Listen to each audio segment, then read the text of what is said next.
ಎಲ್ಲೂ ಸಂವಿಧಾನ ಬದಲಾವಣೆ ಆಗಿದೆ ನಾವು ಮಾಡ್ತೀವಿ ಅಂತ ಎಲ್ಲೂ ಹೇಳಿಲ್ಲ.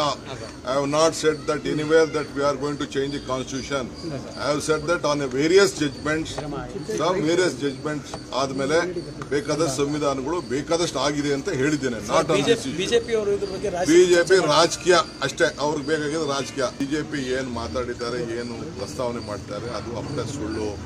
ನಾನು ಹೇಳಿದ್ದೇನೆ, ನಾವು ಇಂಥ ಅನೇಕ ಸಂದರ್ಭದಲ್ಲಿ ಕೋರ್ಟ್ಗಳಲ್ಲಿದೆ, ಕೋರ್ಟ್ಗಳ ಚರ್ಚೆ ಆಗ್ತದೆ, ಇವೆಲ್ಲ ಕೋರ್ಟ್ಗೆ ಹೋಗ್ತದೆ. ಕೋರ್ಟ್ಗಳಲ್ಲಿ ಆಗಬೇಕಾದ್ರೆ ಬೇಕಾದಷ್ಟು ಸಂವಿಧಾನಗಳ ತಿದ್ದುಪಡಿಗಳಾಗಿದೆ ಅಂತ ನಾನು ಜನರಲ್ ಪಾಸ್ ಮಾಡಿದ್ದೇನೆ ಹೊರತು ನಾನು ಇದು ರಾಜಕೀಯವಾಗಿ ಅದನ್ನು ಉಪಯೋಗಿಸ್ಕೊಳ್ತಾರೆ. ಅವ್ರಿಗೇನು ಇಲ್ಲ, ಅವ್ರಿಗೆ ರಾಜಕೀಯ they have failed in their budget.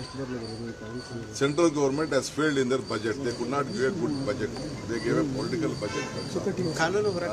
ಖಂಡಿತ ಕಾನೂನು ಹೋರಾಟ ನಾನು ನೋಡ್ತೀನಿ. ಪಾರ್ಲಿಮೆಂಟ್ ಒಳಗಡೆ ಆದ್ರಿಂದ ಕಾನೂನು ಅವಕಾಶ ಇಲ್ಲ. ಹೊರಗಡೆ ಏನಾದ್ರು ಇತ್ತು ಅಂದ್ರೆ ನಾನು ಖಂಡಿತ ಕಾನೂನು ಬಗ್ಗೆ ಏನ್ ಬೇಕು ನಾನು ಹೋರಾಟ. ಸರ್, ಕಾಂಗ್ರೆಸ್ ಸಂವಿಧಾನ ಬದಲಾವಣೆ ಆಗಬಾರ್ದು ಅಂತ ಮಾತನ್ನ ಇತ್ತು. ನೀವು ಹೇಳಿರೋದನ್ನೇ ಎಲ್ಲೂ ಸಂವಿಧಾನ ಬದಲಾವಣೆ ಆಗಿದೆ ನಾವು ಮಾಡ್ತೀವಿ ಅಂತ ಎಲ್ಲೂ ಹೇಳಿಲ್ಲ. I have not said that anywhere that we are going to change the constitution. I have said that on a various judgments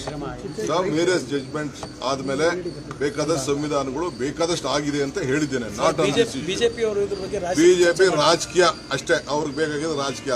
ನನ್ನ ಹೆಸರು ನಮ್ಮ ಪಾರ್ಟಿ ಲೀಡರ್ಸ್ ಹೇಳಿಲ್ಲ ಅಂದ್ರೆ ಅವ್ರಿಗೆ ನಿದ್ರೆ ಬರ್ತಾರೆ.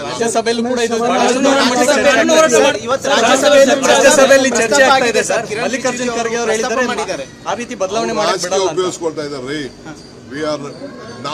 We are there to protect our constitution. It is our birthright. It is our party right.